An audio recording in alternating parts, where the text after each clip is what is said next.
Hey, this is Notser, and today we're taking a look at the Ostergotland, or the Ostergotland.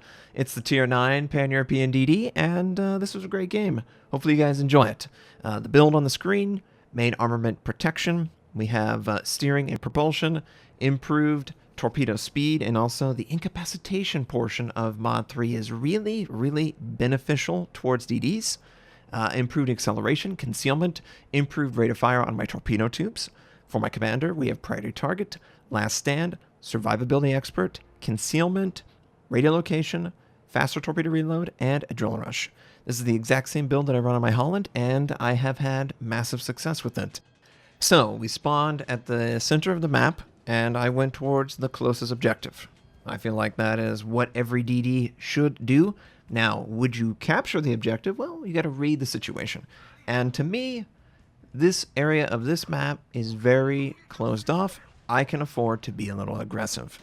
We also decide, since our relocation is pointing at or roughly that corner, we're going to take this opportunity to send torpedoes. And of course, someone is contesting. Enemy, Ostergotland, our counterpart on the enemy team. Well, he moves too close, and he uses too much momentum. Now he has to turn back, and it doesn't matter that he's not firing his gun. He can't get away in time, and one torpedo makes contact, second torpedo, we get devastating strike, first blood, and we're going to be able to capture this base. Works out pretty nice, I'd say.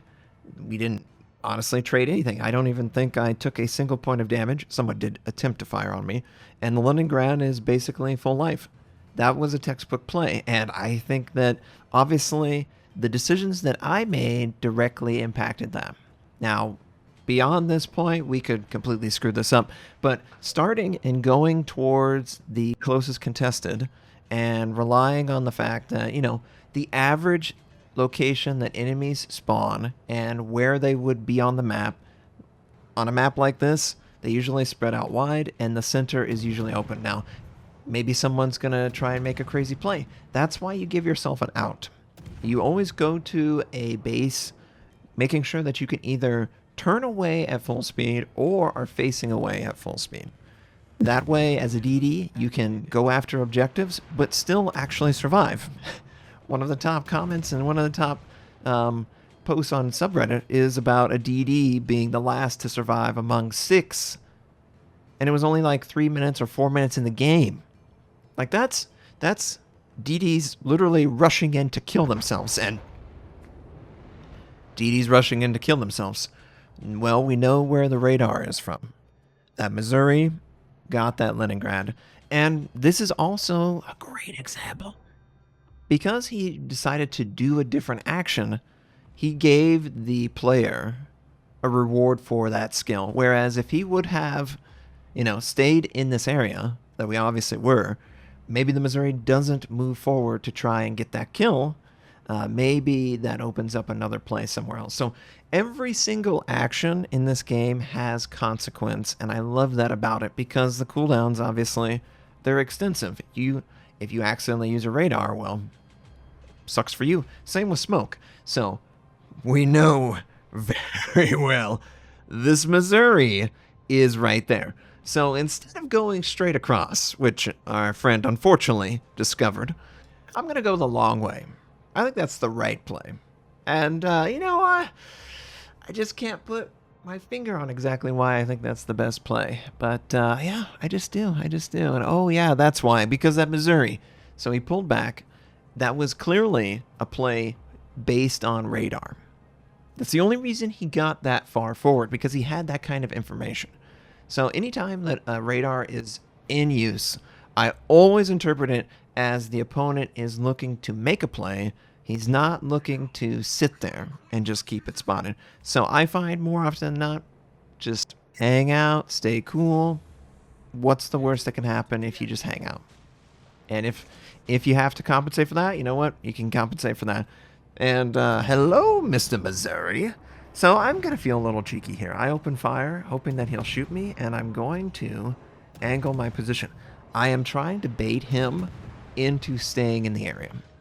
I'm an evil DD that does this to every single person I can. Anything to make him stay longer, because he has some hope of getting an exchange for the damage is great. Every single person's probably going to start a clock in their mind. Okay, I just took damage. Oh, I just took 5,000. Oh, I just took 10,000. Oh, I need to try and trade this. Otherwise, I'm going to miss an entire damage cycle, and I won't be able to keep up maybe in the future. That should always be in your mind in order to maximize this. And oh man, this is a bad one.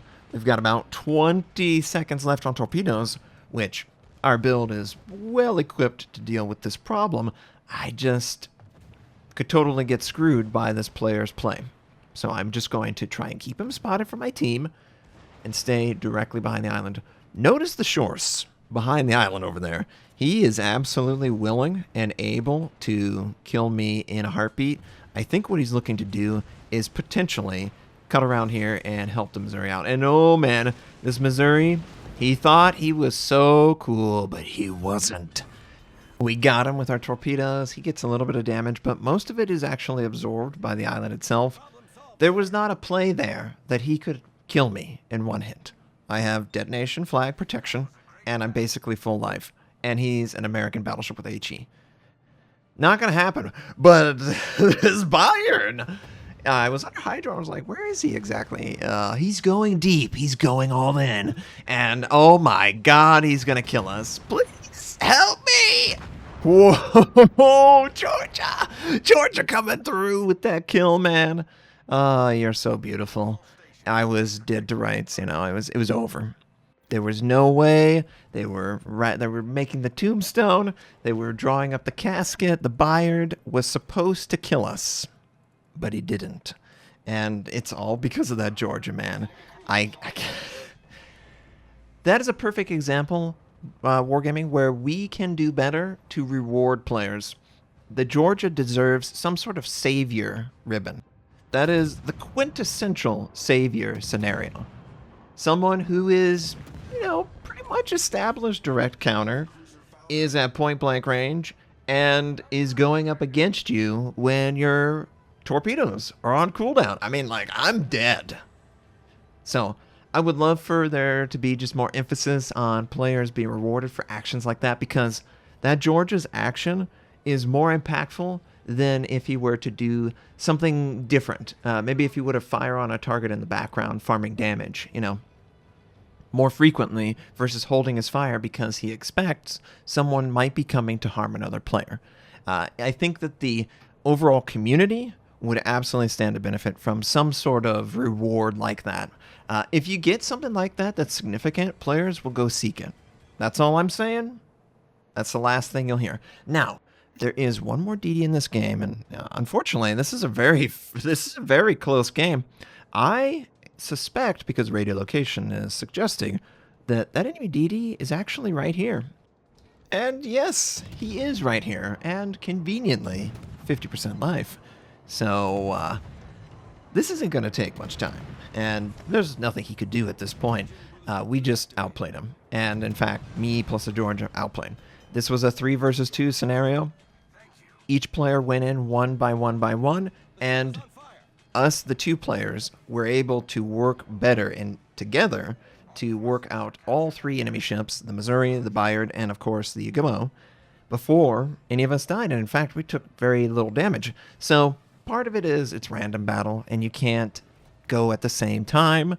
But if you're doing an action like that, you really kind of need to, and you don't want to overextend where you can't at least absorb damage. The alpha out of the game is a very significant power shift. Getting those DDs quickly out obviously takes away spotting, and getting that battleship like that, it allows me to go and do something else. So it's one after the other.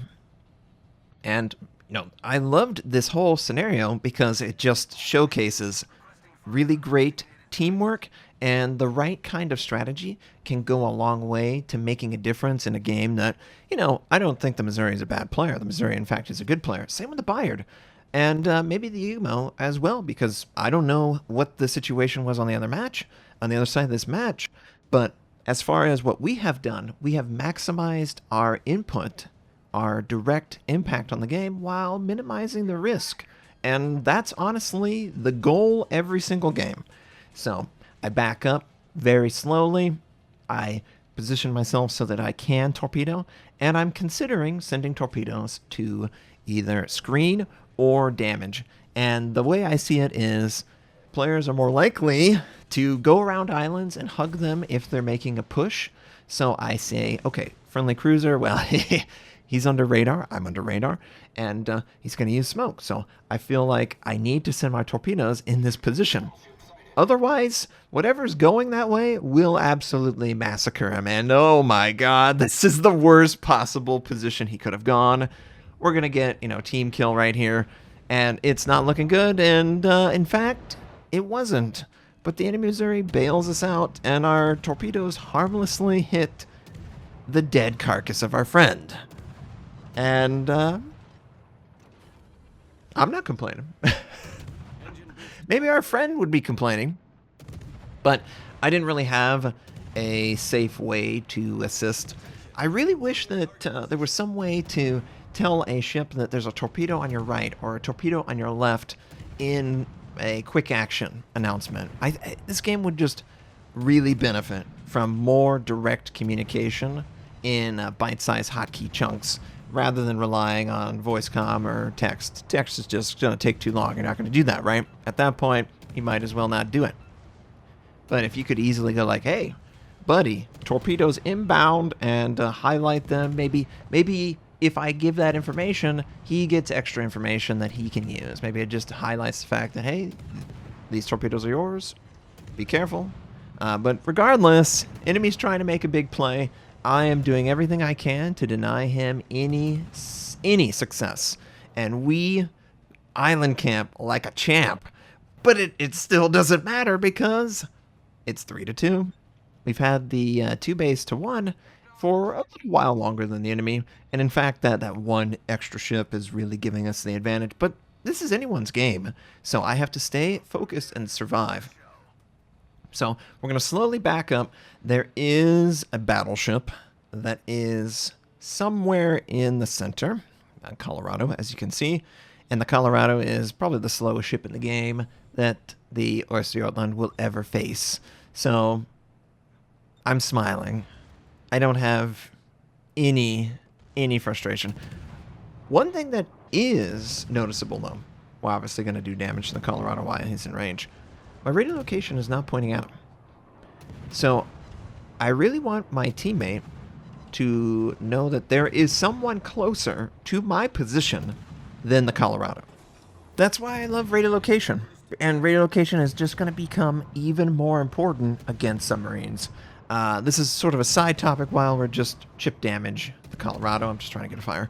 But honestly, guys, I don't know if I would recommend IFHE anymore. It just takes so much away, and it requires so much investment to make it not take so much away.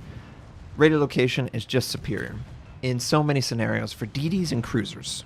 Obviously, the target demographic for IFHE.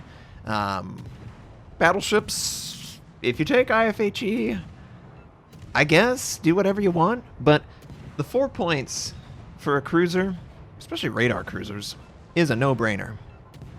Very easily can go after targets, but in very similar situations like this, it very clearly gives me clues to sort of the base development of the game, because you can infer a lot of information from very little, because there's only so much the game can actually do, right? I could easily infer that this enemy is right there, right in front of me, because radio location. So his secondaries are going off on us. We're a little close. I would love to send my torpedoes, but I don't think he'll be in range. So we're just going to say to him, you know what? Oh, we actually got 2 fires. Great luck. Uses damage control immediately. You know what? Go ahead. Try and engage me and my teammate. You would be surprised how frequently this exact strategy is totally possible, and no one actually does it. I mean, if there was multiple ships in this game still, I would still do this because islands are blocking so many of the crossfire angles. And if he targets me, he can't kill me. And that's one salvo that he's not going to use against the friendly. So, yeah, you have health, and yeah, you should have some sense of taking care of your health.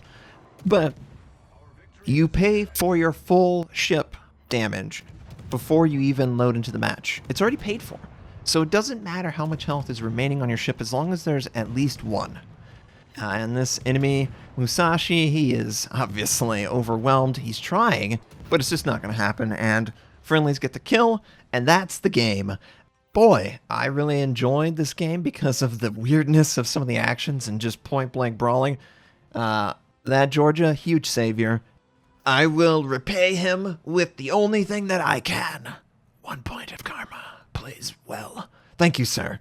And thank you, everyone, for tuning in. Thanks for watching. If you'd like to check out more of my content, you can click the most recent or the most relevant uploads. You could also choose to subscribe to my channel. We do daily World War II videos, first impression, how-to, news, and review related. My North American recruit invite is on the screen. You can take advantage of that. I stream at twitch.tv/Notser. Thank you, have a wonderful day, and I'll catch you next time.